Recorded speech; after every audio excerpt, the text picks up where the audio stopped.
আল্লাহর কাছে দোয়া করবেন হারামিদের কাছ থেকে বাংলাদেশকে যেন আল্লাহ মুক্ত রাখে।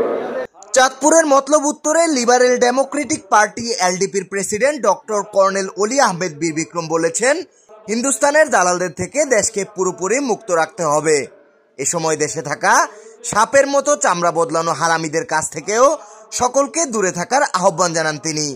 শনিবার বিকেলে উপজেলার নন্দলালপুর সামাদিয়া উচ্চ বিদ্যালয় মাঠে এলডিপির বিশাল কর্মী সমাবেশে প্রধান অতিথির বক্তব্যে এসব কথা বলেন তিনি। যারা আপনাদের টাকা পয়সা লুণ্ঠন করেছে, যারা আপনাদের ছেলে মেয়েদেরকে হত্যা করেছে, যারা হিন্দুস্তানের দালাল, তারা হলো হারামি। আর কিছু হারামি আছে এক এক জায়গায় এক এক রকম বক্তব্য রাখে, প্রকার বেঁধে জায়গা বেঁধে তারা তাদের চামড়া বদলায়। ওই রকম চামড়া বদলানো যারা সাপের মতো মৌসুমে চামড়া বদলায় তাদের